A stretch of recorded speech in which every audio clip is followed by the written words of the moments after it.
ओम देवी कुष्माण्डायै नमः। सुरा सम्पूर्णकलशं रुधिरात् पलुतमेव च दधानां हस्तपद्माभ्यां कुष्माण्डा सुभदास्तु मे।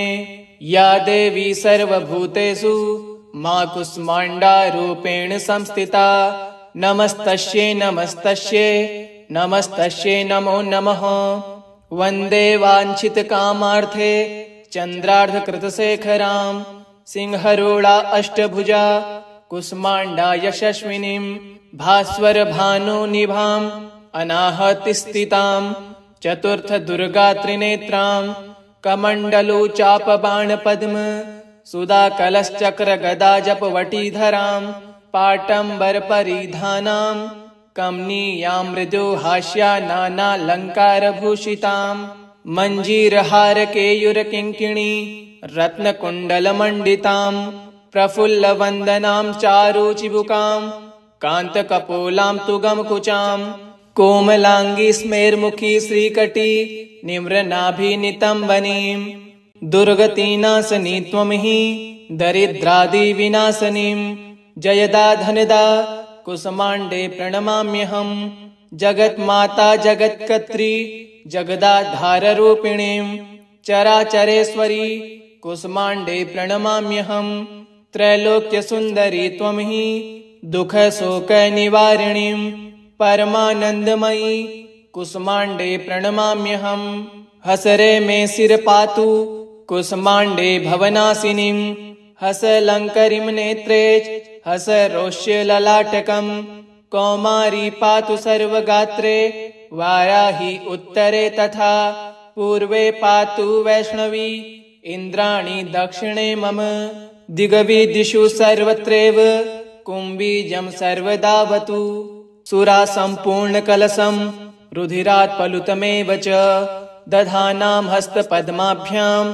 कुष्माण्डा सुभदास्तु मे। या देवी सर्वभूतेषु मां कुष्माण्डा रूपेण संस्थिता। नमस्तस्यै नमस्तस्यै नमस्तस्यै नमो नमः। वन्दे वाञ्छितकामार्थे चन्द्रार्धकृतशेखरां सिंहरूढा अष्टभुजा कुष्माण्डा यशस्विनीं भास्वरभानुनिभाम् अनाहतिस्थितां चतुर्थदुर्गा त्रिनेत्रां कमण्डलुचापबाणपद्म सुधाकलशचक्रगदाजपवटीधरां पाटम्बरपरिधानां कमनीयां मृदुहास्या नानालङ्कारभूषितां मञ्जीरहारकेयूरकिङ्किणी रत्नकुण्डलमण्डितां प्रफुल्लवन्दनां चारुचिबुकां कान्तकपोलां तुगमकुचां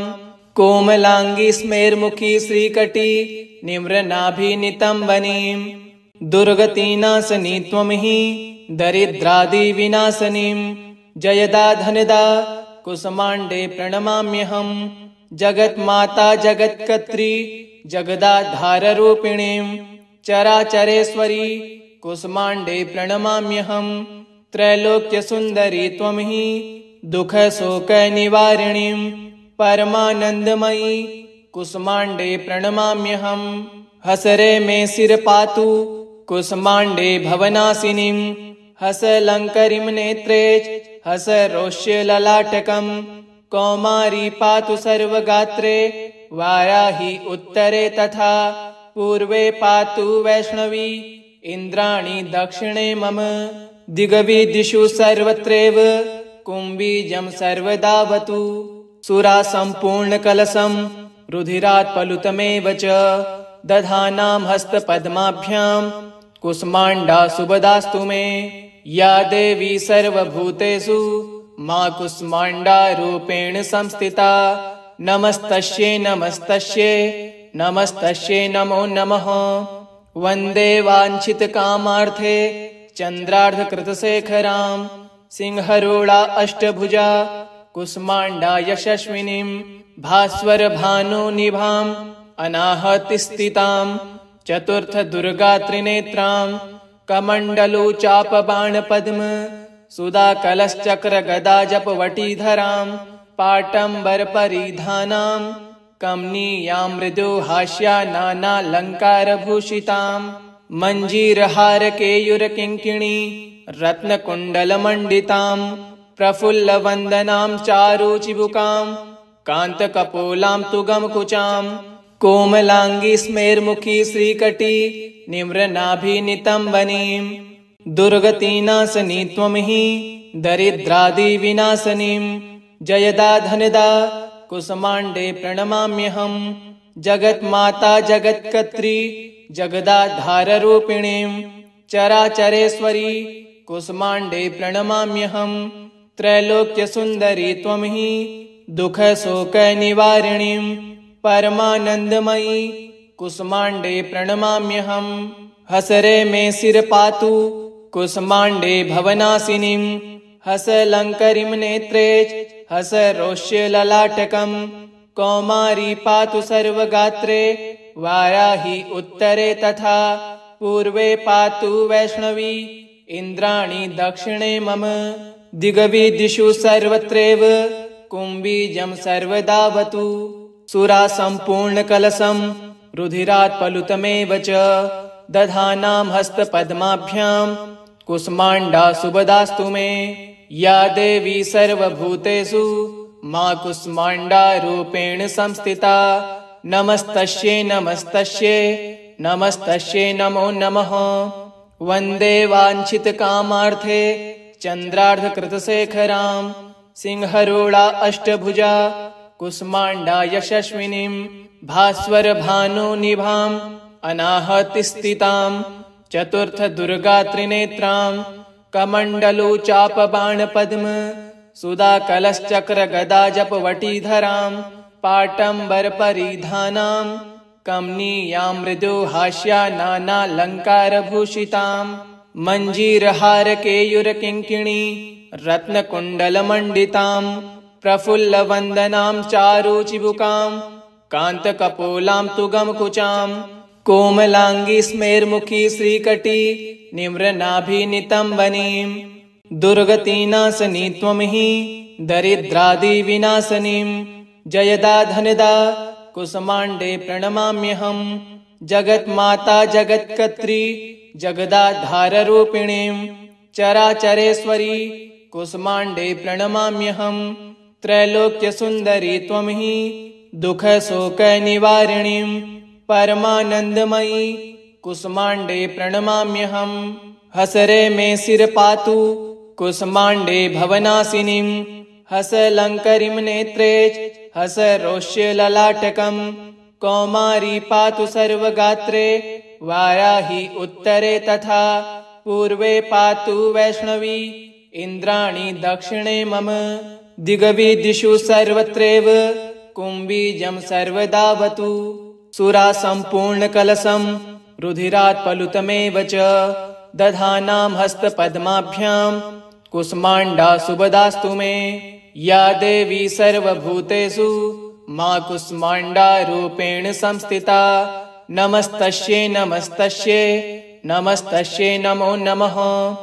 वन्दे वाञ्छितकामार्थे चन्द्रार्धकृतशेखरां सिंहरूढा अष्टभुजा कुसुमाण्डा यशस्विनीं भास्वरभानुनिभां अनाहतिस्थितां चतुर्थदुर्गात्रिनेत्रां कमण्डलुचापबाणपद्म सुधाकलशचक्रगदाजपवटीधरां पाटम्बरपरिधानां कमनीयां मृदुहास्या नानालङ्कारभूषितां मञ्जीरहारकेयूरकिङ्किणी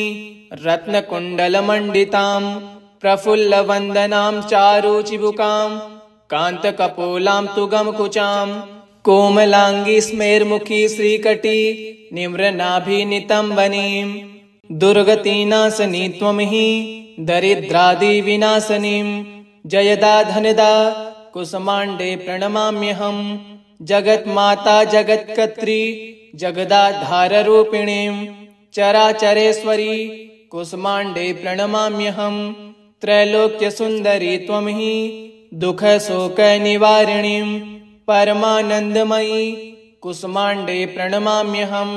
हसरे मे सिर पातु कुसुमाण्डे भवनाशिनीम् हसलङ्करीं नेत्रे हसरोष्य ललाटकम् कौमारी पातु सर्वगात्रे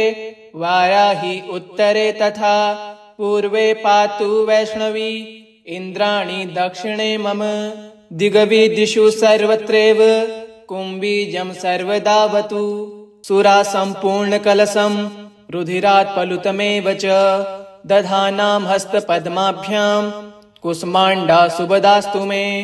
या देवी सर्वभूतेषु मा कुष्माण्डा रूपेण संस्थिता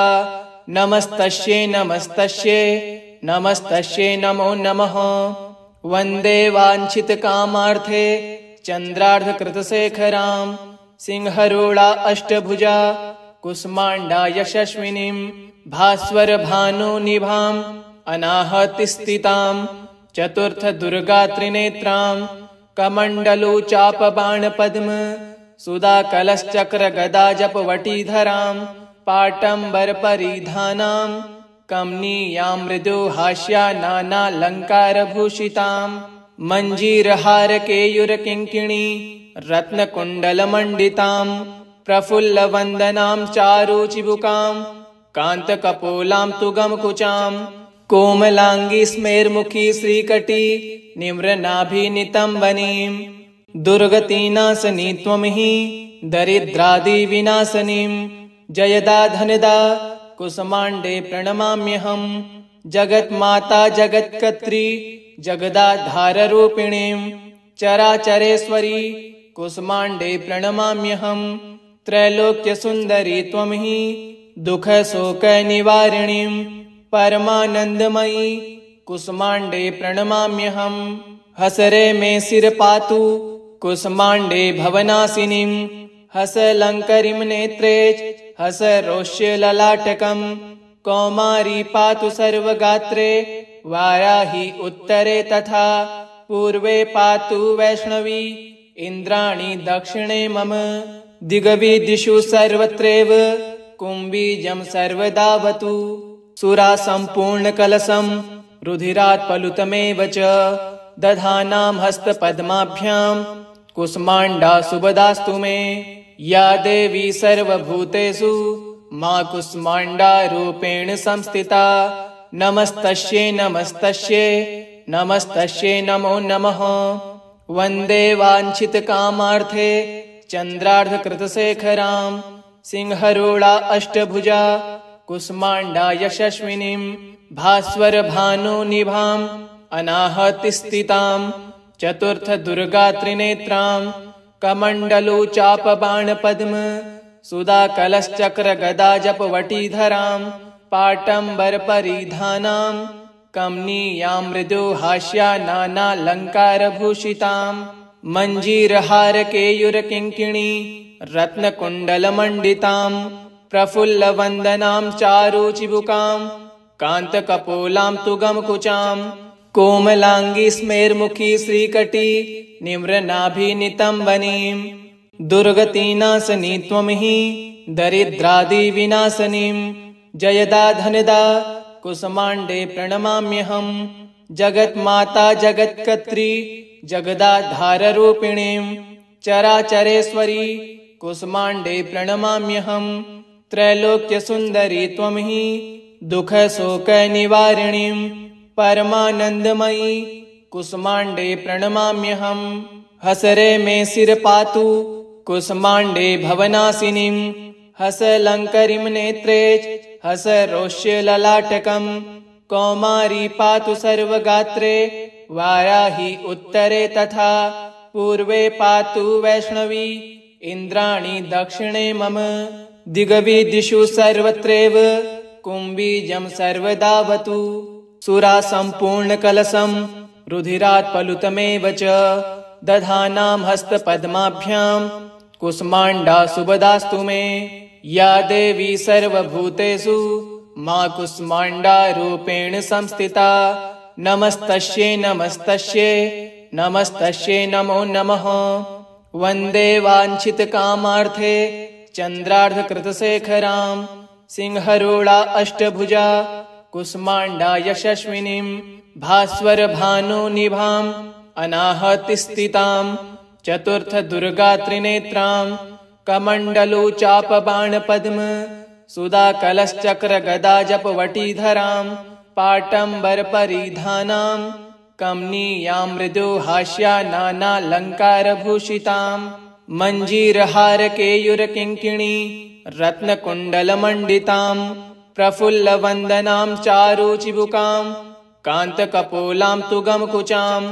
कोमलाङ्गी स्मेर्मुखी श्रीकटी निम्रनाभिनितम्बनीं दुर्गतिनाशनी त्वं हि दरिद्रादिविनाशनीं जयदा धनदा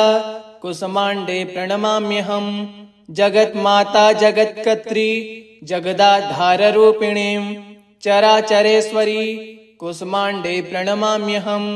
त्रैलोक्यसुन्दरी त्वं हि दुःखशोकनिवारिणीं परमानन्दमयी कुसुमाण्डे प्रणमाम्यहं हसरे मे शिर पातु कुसुमाण्डे भवनाशिनीं हसलङ्करीं नेत्रे हसरोष्यललाटकं कौमारी पातु सर्वगात्रे वाराही उत्तरे तथा पूर्वे पातु वैष्णवी इन्द्राणी दक्षिणे मम दिग्विदिषु सर्वत्रैव कुम्भीजं सर्वदावतु सुरा सम्पूर्णकलशं रुधिरात् पलुतमेव च दधानां हस्तपद्माभ्यां कुसुमाण्डा सुभदास्तु मे या देवी सर्वभूतेषु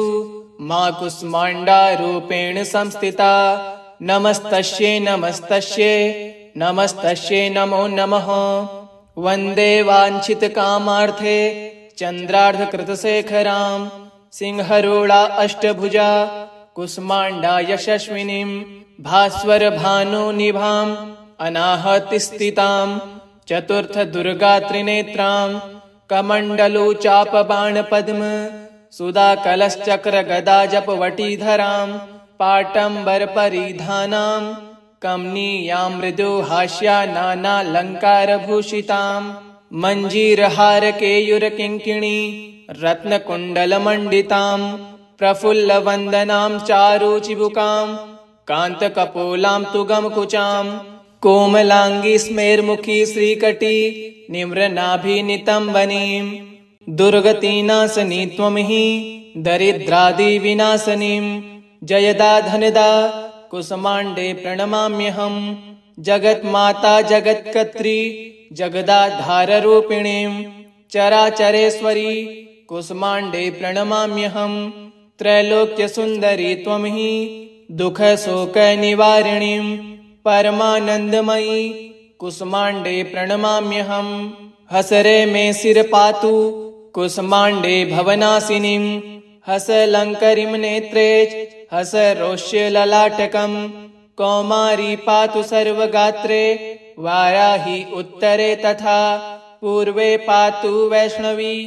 इन्द्राणी दक्षिणे मम दिग्विदिषु सर्वत्रैव कुम्भीजं सर्वदावतु सुरा सम्पूर्णकलशं रुधिरात् पलुतमेव च दधानां हस्तपद्माभ्यां कुसुमाण्डा सुभदास्तु मे या देवी सर्वभूतेषु मा कुसुमाण्डारूपेण संस्थिता नमस्तस्यै नमस्तस्यै नमस्तस्यै नमो नमः वन्दे वाञ्छितकामार्थे चन्द्रार्धकृतशेखरां सिंहरूढा अष्टभुजा कुसुमाण्डा यशस्विनीं भास्वरभानुनिभाम् अनाहतिस्थितां चतुर्थदुर्गात्रिनेत्रां कमण्डलुचापबाणपद्म सुधाकलश्चक्रगदाजपवटीधरां पाटम्बरपरिधानां कमनीयां मृदुहास्या नानालङ्कारभूषितां मञ्जीरहारकेयूरकिङ्किणी रत्नकुण्डलमण्डितां प्रफुल्लवन्दनां चारुचिबुकां कान्तकपोलां तुगमकुचां कोमलाङ्गी स्मेर्मुखी श्रीकटी निम्रनाभिनितम्बनीं दुर्गतिनाशनी त्वं हि दरिद्रादिविनाशनीं जयदा धनदा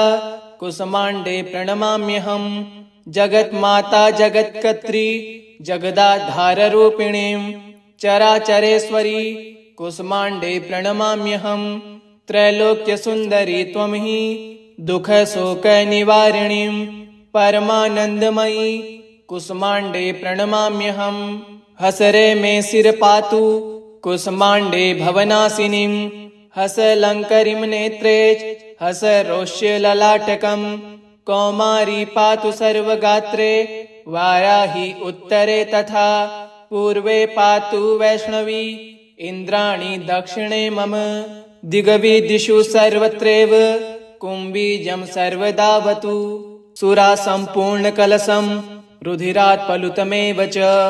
दधानां हस्तपद्माभ्यां कुष्माण्डा सुभदास्तु मे या देवी सर्वभूतेषु मा कुष्माण्डा रूपेण संस्थिता नमस्तस्यै नमस्तस्यै नमस्तस्यै नमो नमः। वन्दे वाञ्छितकामार्थे चन्द्रार्धकृतशेखरां सिंहरूढा अष्टभुजा कुष्माण्डा यशस्विनीं भास्वरभानुनिभां अनाहतिस्थितां चतुर्थदुर्गात्रिनेत्रां कमण्डलुचापबाणपद्म सुधाकलशचक्रगदाजपवटीधरां पाटम्बरपरिधानां कमनीयां मृदुहास्या नानालङ्कारभूषितां मञ्जीरहारकेयूरकिङ्किणी रत्नकुण्डलमण्डितां प्रफुल्लवन्दनां चारुचिबुकां कान्तकपोलां तुगमकुचां कोमलाङ्गी स्मेर्मुखी श्रीकटी निम्रनाभिनितम्बनीं दुर्गतिनाशनी त्वं हि दरिद्रादिविनाशनीं जयदा धनदा कुष्माण्डे प्रणमाम्यहं जगन्माता जगत्कर्त्री जगदाधाररूपिणीं चराचरेश्वरी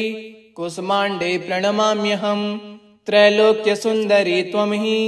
दुःखशोकनिवारिणीं परमानन्दमयी कुष्माण्डे प्रणमाम्यहं हसरे मे सिर पातु कुष्माण्डे भवनाशिनीं हसलङ्करीं नेत्रेच हसरोष्य ललाटकम् कौमारी पातु सर्वगात्रे वाराही उत्तरे तथा पूर्वे पातु वैष्णवी इन्द्राणी दक्षिणे मम दिग्विदिषु सर्वत्रैव कुम्भीजं सर्वदावतु इति श्रीमा कुष्माण्डायै नमः।